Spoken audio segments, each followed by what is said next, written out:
All this next thing I know, Nate jumped in to side with me. And he brought Nate. Eric's just throwing those links out like candy. He really is. Lawyers.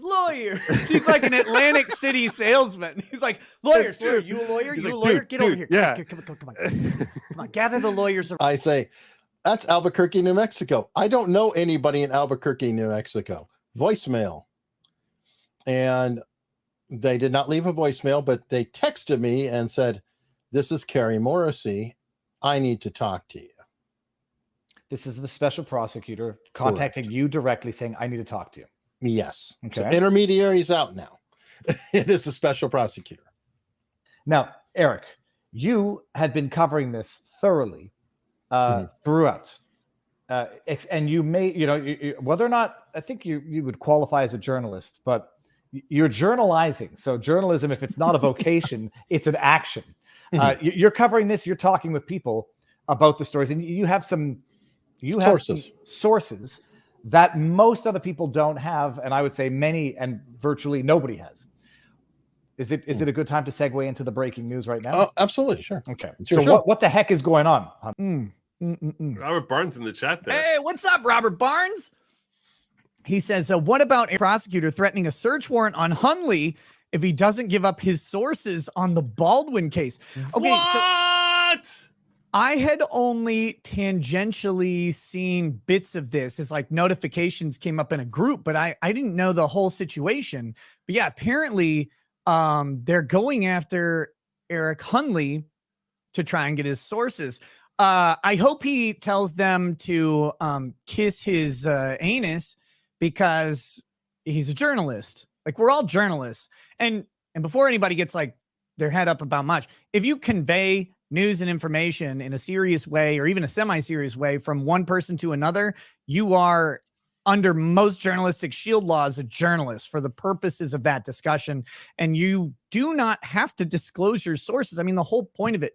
But the more and more people you do talk to, and the bigger that disclosure becomes, and especially if you commercialize it and monetize it, I mean, that's what those laws are designed to protect. Your ability to gather information in confidence from the person giving it to you, that you won't be forced to divulge it and you won't burn them. I mean, that's your entire journalistic credibility is based on your not doing that. So I'll be looking into it. Maybe I've been looking for a great reason to bring Eric Hunley onto the show. So maybe he this just gave you one right there. Eric's never going to give you a better reason to bring him on. That's great. It's great fantastic. Story. And so we'll probably be talking to him. At least I'll be talking to him in the background, but maybe we'll talk to him in the foreground in the very near future and get some more information on that. This is just a government flex. You go after someone, you think you can, threaten them, and hopefully, he'll stand firm. And I know he's got a lot of great people who'd be happy to support him in that fight. And I will definitely make fun of the Arizona, what was it, the district attorney, the Arizona prosecutor. I'll make fun of him constantly, forever, just because you don't do that bullshit. You don't mess with people disseminating information. You can't go after their sources. I know you really want to, but too fucking bad. And Alec Baldwin isn't worth protecting in that way. Like this, it's not a state secret. It's just Alec Baldwin's case, and who cares? Mm-hmm. Like, who cares what the source is? Yeah. So New Mexico, whatever, Arizona. I don't know where. I don't know which one it was. What was he threatened with? Like what I believe like threatened with a search warrant or something like that to try and force him. So he's on Runkle's show right now. Well, cool. I will talk to I'll talk to Hunley and see if he has a good time to come on. And Robert Barnes says Hunley refused. So the New Mexico district attorney said she would use a search warrant, likely on his phone service provider. She's trying to evade subpoena shield rules. Oh, that is fun stuff. Well, hopefully she doesn't get it. There's no reason that she should. She should not have any access to that. It is not illegal to get information about a case. Like, it's just not, especially about Alec Baldwin. Yeah. There are very few things that it would be illegal to receive information on, because it may be illegal for someone else to disclose it, but there are very few things that it would be illegal to receive information on. And you don't get to just execute a search warrant on someone who may have received that information because they didn't commit a criminal act. So you're not finding evidence of their criminal act in executing that search. So we'll have to keep a watch on that. Master Lion says, hi, everyone. Just think, like, what do you put in the affidavit of probable cause as to why you need a search warrant there? I mean, what do you even put in there? Like, probable cause of what crime? Yeah.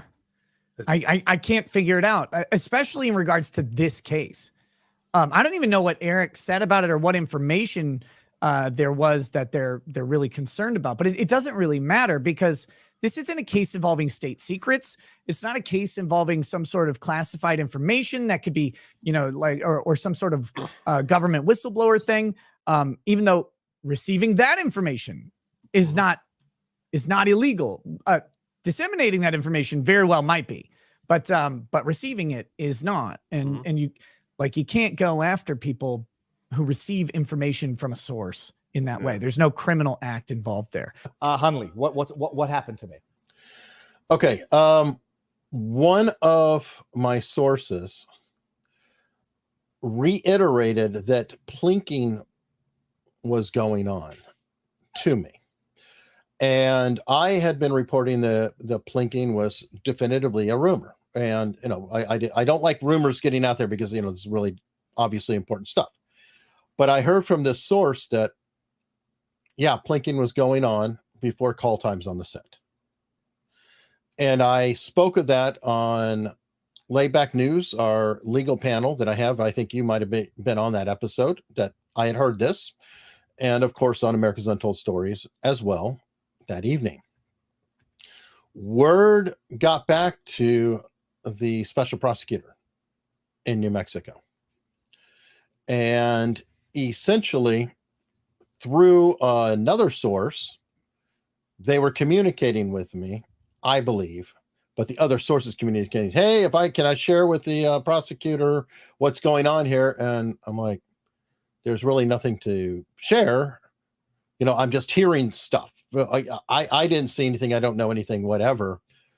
And then it came back to me, no, the special prosecutor wants to know who your source is. And this is where we're running into a bit of an impasse, because I take my sources seriously.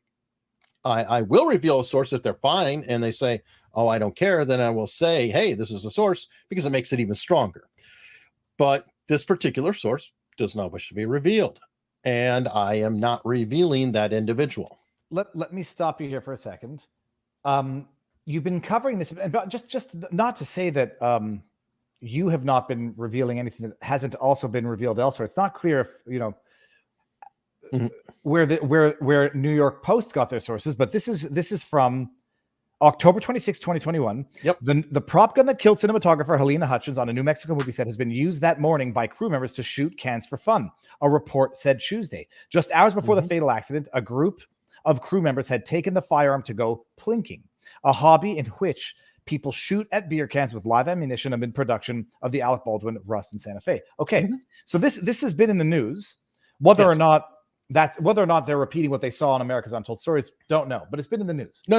I think that was, we probably got it from that or from around that time frame, because we weren't really deep into it at that point. But it was like, hey, there's plinking, there's this, there was that. We just reported what we had seen and heard. So you think it's the special prosecutor who's discoursing with you via somebody else, but have you been in direct communication with the? Yeah, it escalated. Yes. Okay, so now when do you get contacted directly by the special prosecutor? Earlier today, my phone rings and I saw Albuquerque, New Mexico. I say, that's Albuquerque, New Mexico. I don't know anybody in Albuquerque, New Mexico. Voicemail. And they did not leave a voicemail, but they texted me and said, this is Carrie Morrissey. I need to talk to you. This is the special prosecutor contacting you directly saying, I need to talk to you. Yes. Okay. So intermediary's out now. It is a special prosecutor. Okay.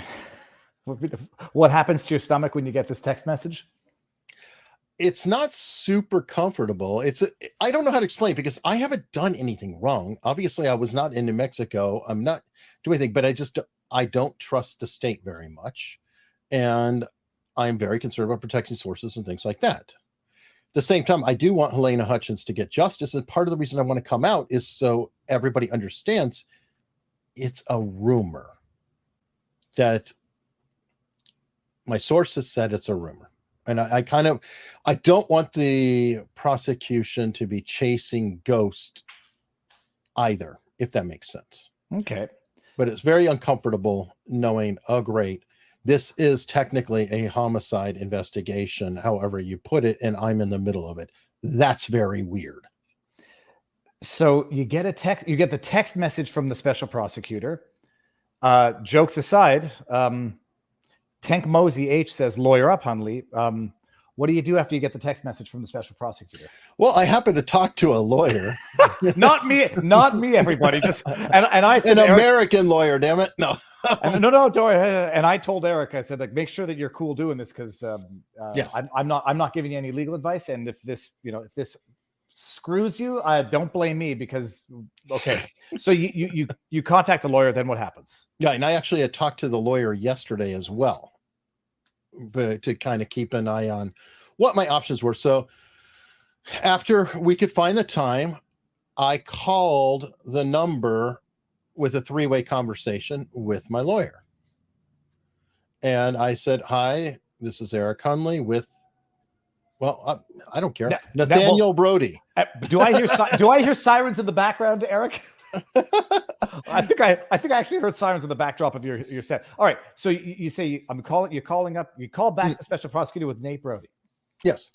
And I could tell by the tone she wasn't completely thrilled with this, but what I'm going to do, who is this? Who's this person? And that is all that I spoke during the call. Nate did the speaking for me, and the overview is essentially what I've been saying here. This is a source. I don't wish to reveal it. I'm acting as a journalist. The source does not know and did not see anything. This is all unsubstantiated rumor. Well, she's not satisfied with that answer and made it very clear. And part of the reason that we're doing this very quickly is because search warrants are being put together right now. How do you have not yet been served with a search warrant? But I was told that they are being drafted today. So I will assume that they exist, if I was told directly with my lawyer that they were being filed today. And what would be the object? Did anyone specify what the object or limit of this search warrant would be?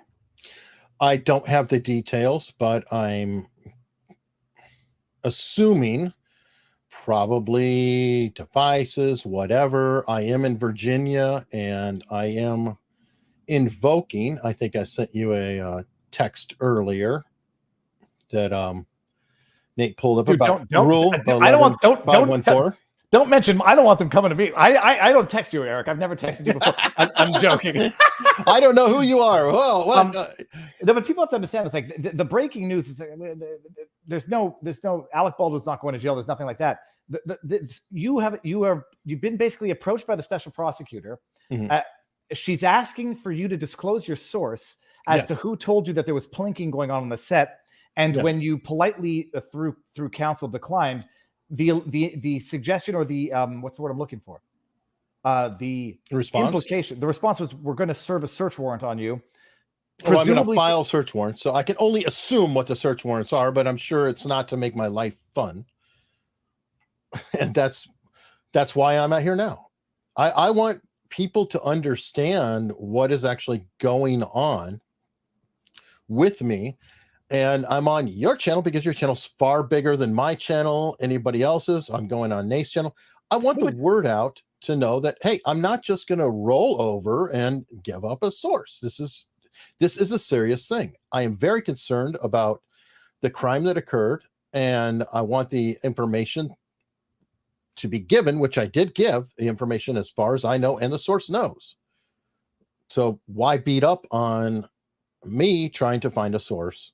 And she asks for your sources, you say no, and then the special prosecutor from Albuquerque intimates is the word I was looking for, that they're going to prepare search warrants and come after you. Yes, well, she said, I'm hanging up now and doing search warrants. What am I supposed to take that to? And some people in the chat say it's intimidation or it's actual real. I mean, one way or the other, it's bad. Let me ask you the obvious question: are you pooping in your pants, proverbially speaking, metaphorically? I'm very disconcerted. I feel like I shouldn't have to worry about anything because I didn't do anything wrong. But I can't say that, the government has immense power. Fortunately, I'm in Virginia. She's in New Mexico. So I am hoping that that's a factor as well. A judge in New Mexico will sign off on this. Dude, it will be funny if it's just a pure intimidation tactic, but it would be absolutely pointless. But it would be wild if they actually show up with a subpoena, not a subpoena, a search warrant. Yeah, I'm hoping it doesn't come to that. Again, I know people are saying, oh, a lot of subs, a lot of this, a lot of that. Usually these things don't go well for people. No, it's a big fat headache. Like, even Nate with his legal battle with Boozy. I mean, I think people would prefer the peace and to stick to what they like to do as opposed to being pulled into these. This is beyond internet drama, being pulled into the stories that you're covering. Yeah. All right, man. Well, that's it. So now what's your next step? You're in sit and wait position. Yeah. I mean, I wanted to get the word out, what's going on, so everybody can understand what's happening with me, with the scenario, and my stance about sources.